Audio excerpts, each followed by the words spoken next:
Welcome to the Earth Feels podcast. I'm Rose. And I'm Christine. Welcome to Earth Feels, the podcast for people feeling overwhelmed by the endlessly gloomy climate news. Where every week we have soul-based conversations about climate change and explore the idea that climate change may be happening for us as much as it is happening to us. If you are ready to shift your focus and secure the future for our kids and our grandkids, then this is the podcast for you. And yes, we do know how to spell.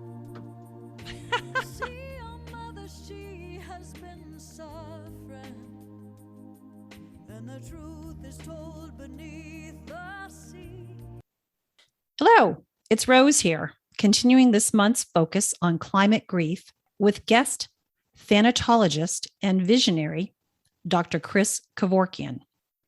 And I say visionary because Kriss actually coined the terms ecological grief and environmental grief way back in 2001. And like all visionaries, people thought she was crazy. You may remember Kriss from the earlier discussion in episode 98, How Do We Cope with Our Environmental Grief? And that was over a year ago that we spoke. As we are neck deep in the undeniable knowledge and pain of what is happening to our planet, of what humanity has wrought on Mother Earth, I thought it would be good to touch base again with Kriss. And rather than have Kriss answer a question that I have posed, today's episode will focus on what Kriss, as a climate grief specialist, wants us all to hear. So welcome, Kriss. Thanks, Rose. Thanks for having me again. Yeah, so it's been kind of a wild and crazy year. Tell me a little bit about what's transpired for you as a climate grief counselor in the last 12 months. Well, it's been interesting because a lot of people, as you say, have been struggling. I don't know anyone who hasn't, given everything that we've been dealing with the pandemic and environmentally what's happening. But what I'd really like to talk to everybody about today is how we're reacting to all of that.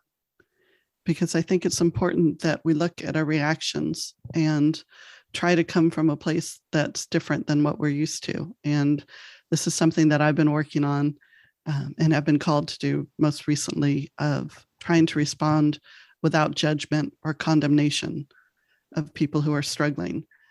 We seem to be attacking people left and right and have been doing that for years now when people don't agree with us.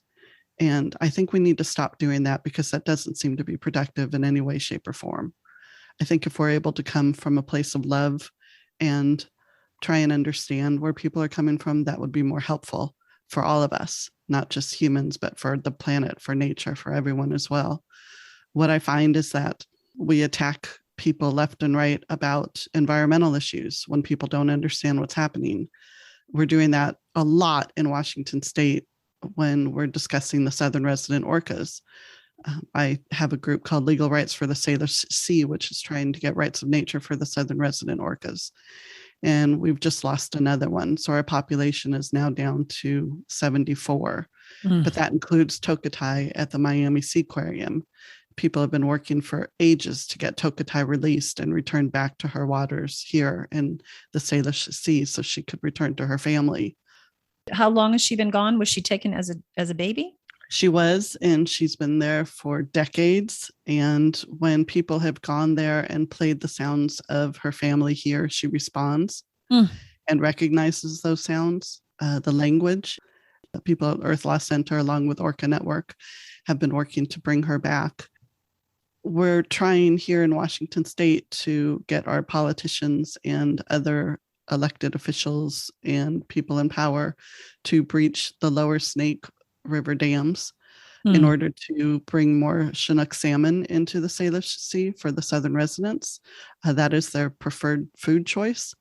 And that has been going on for decades as well. And the response that we keep getting is we need more information. We need to have committees to discuss this and look into it, when this has been happening for decades, as I said, and plans have been in place and they're just not happening And so we're struggling, and in our struggles, we tend to attack people, and we need to stop doing that.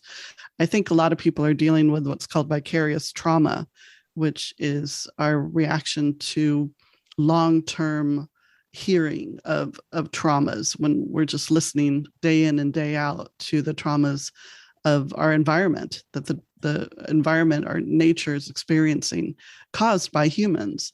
Mm-hmm. And instead of allowing that to take hold, instead of allowing our vicarious trauma to take over, we need to take action. And as I've mentioned before, I find the best way to do that is by working on behalf of nature, by getting rights in place for her, changing laws so that she has a voice in court when she is being attacked. It's been a struggle, and I'm concerned for a lot of people because it's become just too overwhelming. I don't know if you can really put an extreme level of overwhelmingness onto people. I'm not sure about that, but I think we're certainly at a different side of the spectrum when it comes to being overwhelmed. There's just too much happening, and everybody has experienced so much loss of family members, friends in the past year to COVID, not to mention what we've seen environmentally. And so I think people are just at this extreme level of grief and anxiety. And I would hope that people would take the time to really look within and get the help that they need, whether it's talking to me or somebody else, but finding the support that they need, joining a support group, talking with friends. As I mentioned, I just think it's important to get this out because we know that grief will manifest physically if we suppress it long enough. And so it's important to get it out. Yeah, it does feel, so as an empath, I talk about the feels, that's how I experience life, that the volume is turned up really, really loud. And the Pollyanna in me wants to say, well, we're all aware now. Like there is no more hiding under the covers because it's everywhere around us. And so awareness is where it starts. But the amount of grief, the amount that we're taking in, the amount of trauma that we're taking in is on a daily basis feels like we have PTSD. It's like you're constantly, you've got a wound that somebody just keeps hitting and hitting and hitting and hitting. And then you have, your day-to-day, just normal things that transpire as well. So I hear what you're saying about not villainizing each other. Is that what you would call it? I mean, I think, but I think what you were saying, Rose, is really important, that it does feel like we're just getting poked in an open wound daily. And I think it's important to recognize that and to do our best to keep going, though, because I think it's easy for us to allow that to take over and not want to move forward because it hurts, it's painful, and we don't want to feel it anymore. I think it's important that people really practice self-care and set their boundaries and set their limits and understand that, if there are days when you don't want to deal with this, don't. Right. There are other people who can and who will. There's always somebody who's going to carry the torch here. We don't have to always be beating ourselves to keep doing things. If it's too much for us, take a break. I found that, after hearing now that we're back down to 73 orca, I still have yet to change the number on our webpage. I just don't want to do it yet. I find it's just too much. And I am not in the position that the scientists and journalists and other people are who are so intimately connected with our southern resident population. I am hoping that they are doing what they can to take care of themselves. But I really think that people need to start looking at their self-care practice, making sure that they have one, and listening to their bodies, listening to their minds, as you're saying, check their feelings, really connect with those feelings. And to recognize too, that I don't mean to offend anybody by saying this, but death is a part of our lives and we need to accept that. it's really hard to accept that when we know that we're causing those deaths, that there's something that can be done to change so that the orca won't be dying out as they are. But we also have to recognize that in order to keep moving forward, we have to have some sort of focus and to understand and appreciate what we still have here. So while I'm in this environmental grief and ecological grief, I'm also appreciative of what I have around me and all the beauty in nature that is still here. Because it's just, we can focus so much on, say, the southern residents or another species or population that's in decline, and allow that to suck all our energy down to where we're not appreciating, not able to appreciate anything, not able to see the beauty around us. We'll just get caught in this cycle of despair, and that doesn't help anybody. So how do we lift out of that? I mean, what techniques would you suggest to our listeners to make them feel more hopeful? I think the first baby step is acknowledging that and allowing yourself to feel. One of the best things about grief is that it will hopefully sort of force people to consider how they're responding. And I always ask people or encourage people to cry, because there's a chemical in your tears that relieves stress in the body. And so when we're completely stressed over all of this, it's important to cry. And in hospice, I remember a chaplain telling us to make sure that each week we cry to relieve that stress. And I was doing that when I had first started and then stopped because I was so busy and just didn't have time. And I realized that, wow, this is really building up. I need to relieve myself of all the stress. Journaling helps a lot. And I've said this with clients, and they're always hemming and hawing, saying, how could it possibly help? And then after basically getting to the point where I'm begging somebody, please just try it, they come back and say, wow, that was really helpful, and starts them on a daily journaling practice that they continue forever. So journaling really helps. And as I mentioned before, talking with friends, getting support, contact me. I think it's helpful. Now it's a much different time today than when I first started this. And when I did, as you mentioned, I was shamed. I was just made to feel like a complete idiot, being asked, why would anybody grieve over the environment? Right. And sadly, now people are, and there are people who you can connect with. And I think that's really important, because for me, it was a very lonely time. And at some points now it still is, because I'm looking more at nature and how she is reacting to all this grief, instead of just humans, where it's always about humans, when I wish that we would also consider nature and all her inhabitants as well, and how they're reacting. Yeah, I vacillate. So it's interesting. So a couple things. Number one, I took 6 weeks off this summer because the climate work was just too much. And I could feel myself coming to this point of like, I didn't want to do it anymore. It's kind of like exercise, if you do too much, then you're just exhaust your body, and you're like, I'm not going back to it. So I took time off, and luckily I had Christine that picked up the slack for me. And then I was able to come back and be more refreshed. But during that time, I mean, I literally stopped looking at the news, and I would, maybe I would look at it on Sundays. I spent time at the beach. I spent time in my garden. I did the things that feed my soul so that I could come back stronger. And self-care, I don't know why. I don't know if it's indicative of the world at large, but it certainly is indicative of Americans, especially women, who we just go full out, and we don't stop to think that our bodies are telling us. They keep score. They know when you're getting a feeling of aches and pains for no reason, or you're getting sick over and over again, your body's telling you, take time and to heal yourself.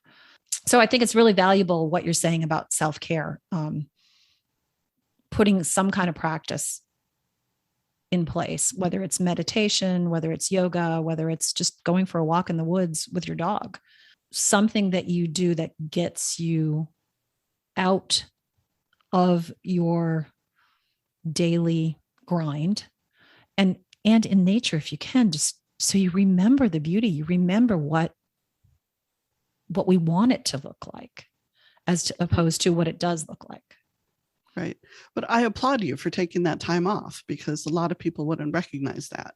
And I know in my field, people keep going and going until they burn out. Mm-hmm. And when they burn out hard, and they may not be able to come back. So it's important that you take the time and you practice self-care.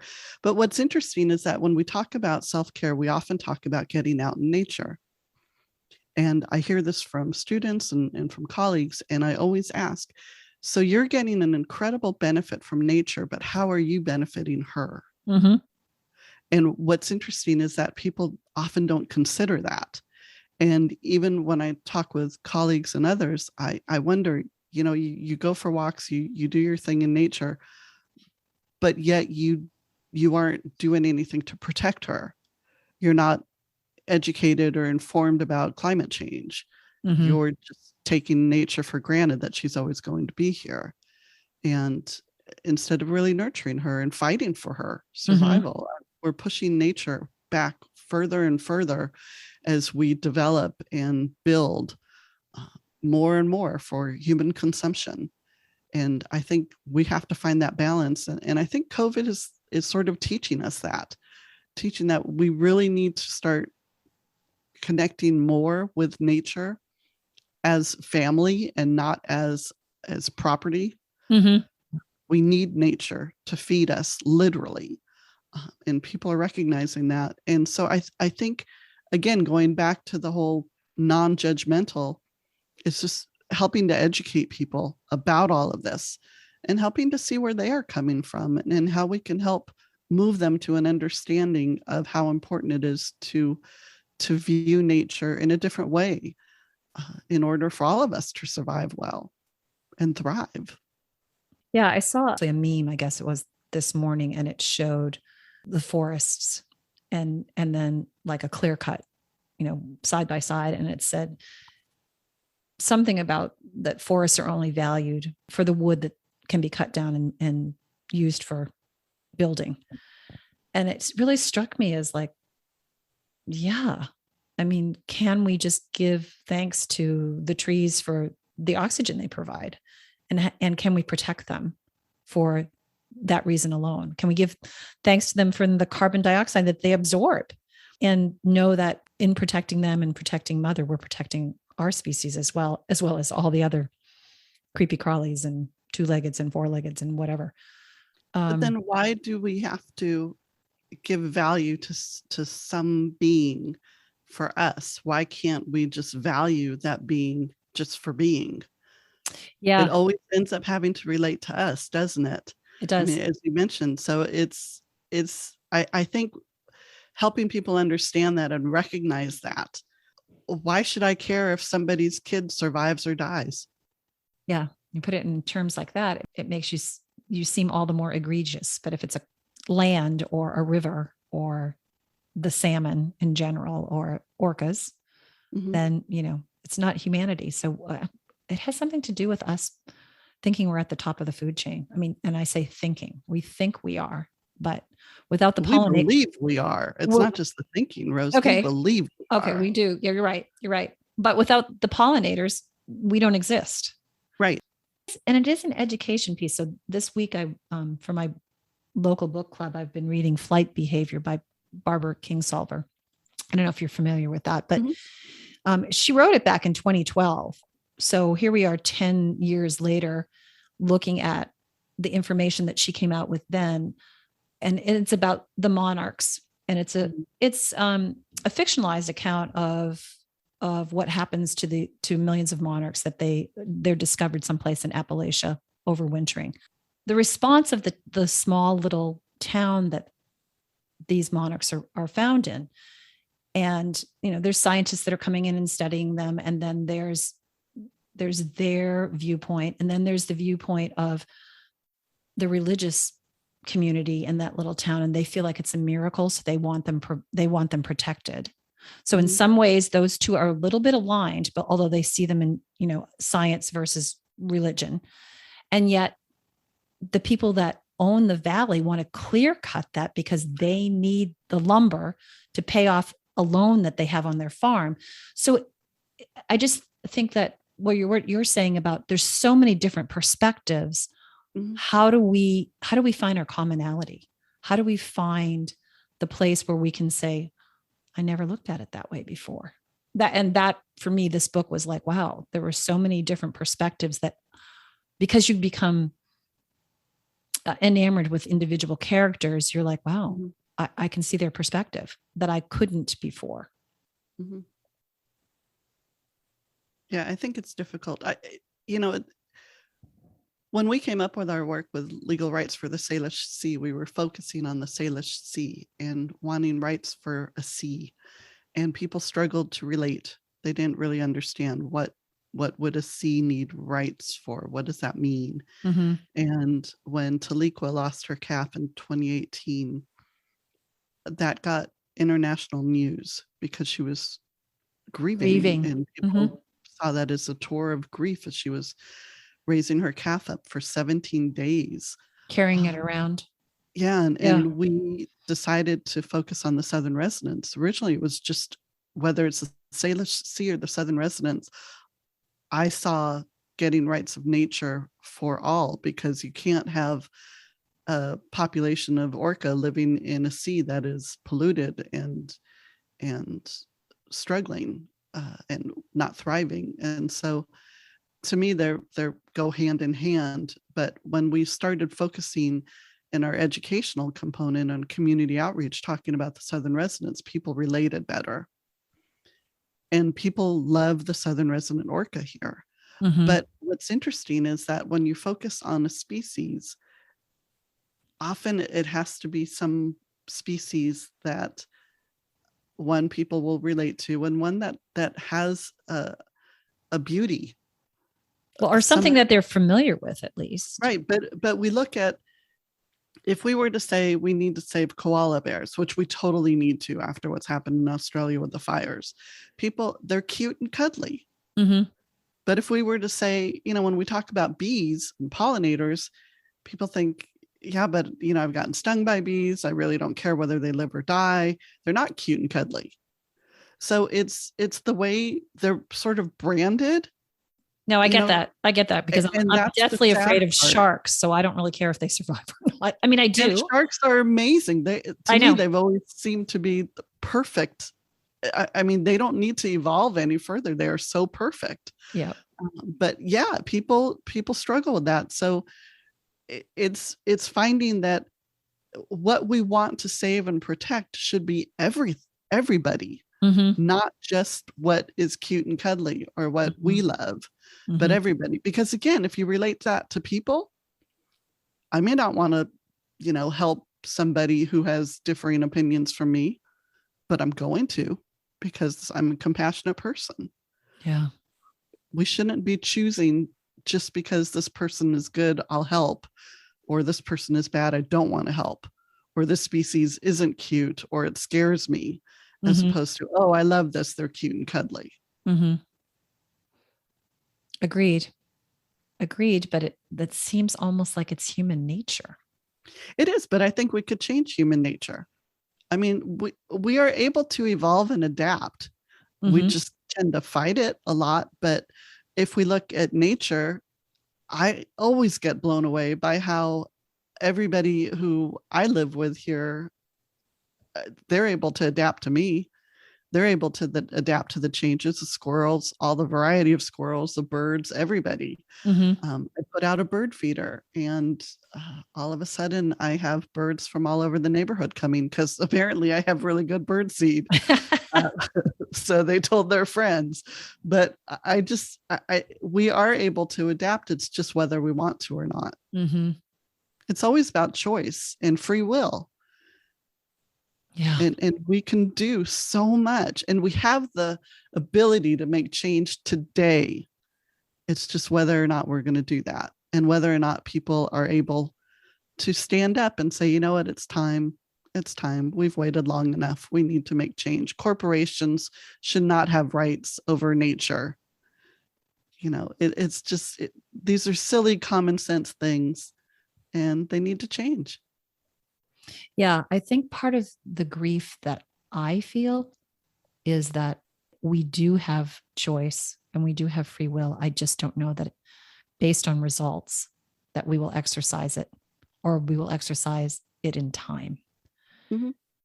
And I think that's where my deepest fear comes from, because you're right. I think at the heart of most people is love and compassion. But going back to this book again, if you're working hard to feed your family, put food on the table, then it's hard to really care about the monarchs when you could lose your home if you can't cut those trees. Mm-hmm. I mean, I'm not saying that that's the decision I would make. I'm saying I'm glad I don't have to make that decision. And for the people that do, they're vilified. So I guess it comes down to economic justice. How do we help people economically so that they can afford to make the decisions that need to be made to save the planet or humanity? Yeah, but in that situation you mentioned from the book, I'm wondering if the community who wants to save the monarchs, if they wouldn't help support the family, put up a Kickstarter campaign or GoFundMe campaign, and do something like that. Yep. That's why I think the greatest thing about Rights of Nature is that, to me, it's looking at everybody as family. Mm-hmm. And if we could do that, whether it's, looking at nature as family or our next door neighbor as family, I think that would help us connect so much more. I think it's a challenge in America because we have this pick yourself up by your own bootstraps mentality and we don't reach out for help. But I think that the saddest thing is that at the end of life, we realize that we really do need help. And it's at that point when we start asking for it at the very end, instead of looking while we're living. And I think that we really need to start addressing that now. And we can. Again, there's so much out there, so much help available if people knew about it, for one. But just asking for help. It's hard to ask for help. It's much easier to give it to someone else. But why is it hard to ask for help? I think it's a shame. I think it feels like shaming, and that's the paradigm that we live in, is that right. You're supposed to do it on your own. Right. And if you can't, then you're weak and you're less than, and nobody wants to admit that. So, right. But when you have a broken arm, don't you ask for help? Absolutely. I'm not condoning it. I'm just saying I'm just trying to point this out. Mm-hmm. Because you're right. I mean, everything you're saying is so spot on, but you and I both know that when these things happen, we can ask for help. And it's just the fact that we buy into the stigma that we're mm-hmm. taught in our society instead of challenging it. Right.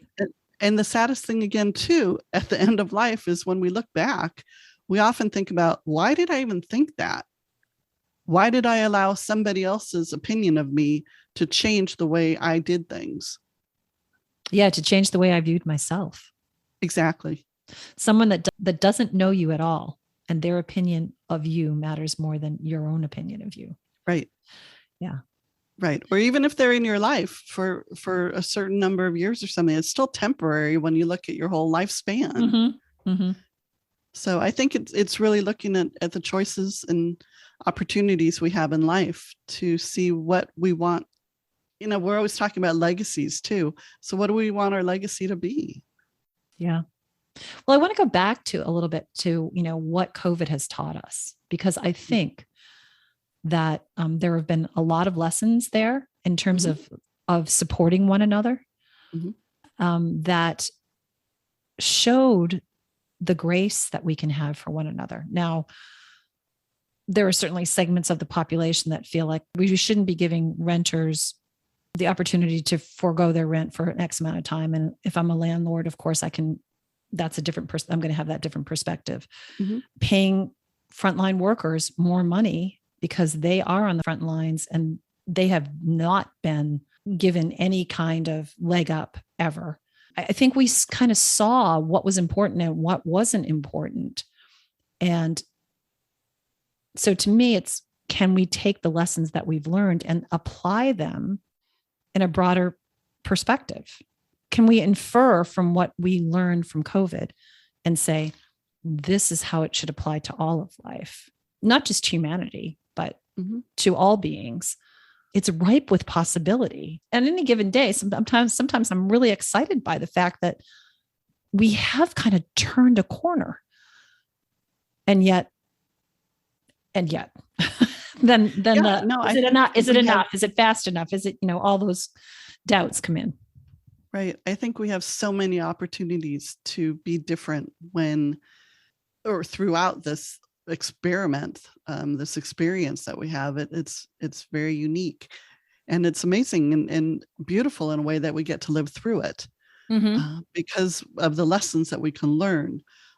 Although that being said, I am just horrified by the amount of loss and death because of it. And I acknowledge that and offer my condolences to everyone who has had a loss, because there's been a lot.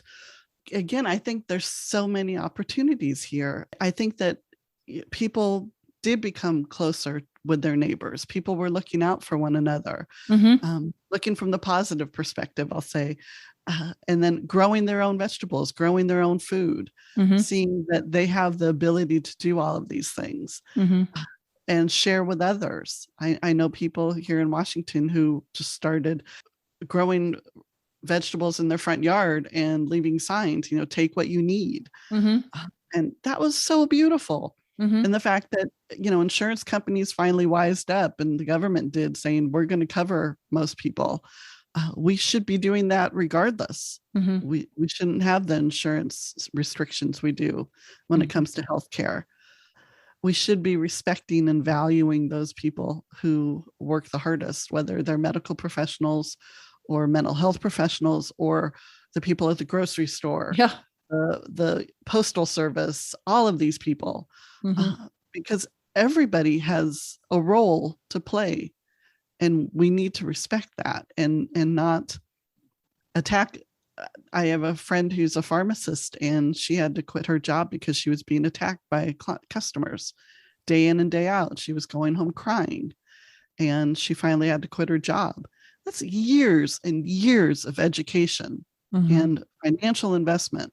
And she just couldn't handle it because people were so mean to her. Wow. As if she created COVID herself or something. But, just respecting one another. And again, we have all this within ourselves, within humanity. We have these abilities. It's whether or not we choose to use them. Yeah. I just so appreciate the people who have given their all to help others during this time. And I hope that they're able to get the help that they need, because you can't keep up that level of work. It's too much. Yeah. Well, looking at what's happening again as numbers are rising, and the healthcare workers that are already so spent, and I'm sure feeling disrespected because they're not being taken seriously until maybe it's too late. I don't mean to sound too Pollyanna here either, but I think that we're on an upswing. I really do. And please don't hate me for saying that, because again, there's been so much loss and so much, whether it's loss of loved ones or jobs or all of these things. But I think that we're learning, and I think once we're out of this, who knows how long that's going to be, but I really think our world is going to be much different in the next 10 years. And for the better. I really do. I hear that from spiritual teachers and others, and I hold on to that. I've lived long enough to see that nothing is black and white. And as long as we keep moving forward and do our best and live our highest best, I think that we can make it through this and help others, lift others as we climb up. Yeah, there's definitely something when you're helping someone else. Yeah. That lifts your own spirit. Yeah, whether it's a human or non-human. And that's why I think we really need to nurture and take care of ourselves so we can help others. And getting back to self-care, the thing we always say is the flight attendants remind us all the Yep. time, you have to put on your oxygen mask before you help somebody else. Absolutely. Absolutely. There's another book, though. I wonder if you read Braiding Sweetgrass? Oh my God. Yes. I read it. Yeah, good. I would have thought you had read it. Yeah. That's a good Incredible. one. Yeah. The indigenous ways. I mean, I feel for those people that have held on to the knowing of how to live in relationship with Mother Earth and have watched as Europeans or white colonists or whatever have paved over paradise, essentially. Right. But again, I feel like their time is now, thankfully there's enough of them. I'm praying that there's enough of them to educate us as to how to live in concert with one another, with the creepy crawlies, with all the species that live in the soil that are microscopic, that we don't even know about, that are still part of our larger network. Their knowledge, their way of living is something that should be held up for us to look at, as opposed to. If you think about how we're feeling about everything, imagine the indigenous native populations who have been this way forever and sitting back and seeing nature being destroyed for eons and not having the voice to stop it. And unfortunately here in America, with all the treaties and everything, they're being ignored, just completely ignored. And so to sit back and look at people trying to stand up for themselves when the majority just says, yeah, I remember we see this, but corporations have to make a profit. It's always profit over people. It's tough, but I think people are waking up. And the more people who wake up to this, thanks to you and Christine for having this radio show or the podcast and to others, I think the message is getting out. It might be slower than we were hoping, but it's still getting out. Patience is, I know, is my lesson to learn in this lifetime. I'm still not doing it well. I want to wrap this up a little bit. Is there anything else that you like, some pointers that you like, an action step that you feel our listeners can do to help themselves? Yeah, I think getting involved in environmental organizations is really helpful. And I'm just going to keep pushing rights of nature, because for me, I've been involved in so many organizations and I still am, but I see the reason rights of nature is so different is because it's changing laws. So in organizations, you may meet, you may have conferences, you may have speakers, write letters, petitions, those things, but you're not changing laws. And that's what needs to happen. And the rights of nature movement is doing that. So I'm working with the Earth Law Center, and they collaborate with other groups to help get rights of nature for various species, ecosystems. People might know that, New Zealand has rights of nature for rivers and mountains, and Ecuador has it in their constitution. We are legal rights for the Salish Sea. You can Google us. It's legalrightsforthesalishsea.org. There are a couple movies out there, documentaries. One is Invisible Hand, that people can see, that talks about rights of nature. There's also a YouTube video out, or movie that's on YouTube, Rights of Nature Global Movement, if people are interested. It's available. People are learning. It is a paradigm shift, but hopefully people will start, as I said, waking up sooner than later, and we can start protecting nature and seeing her as our family, our loved one, as our kin, instead of as property and a commodity. Yeah, I love that. As our kin. Yeah. Well, I want to close with a little bit of good news. There is in the news today the Climate Pledge, which has been going on for a while, but it invites companies and businesses to reduce their emissions along with major nations, right? Try to hold things down to 1.5 degree temperature rise as set forth in the Paris Agreement.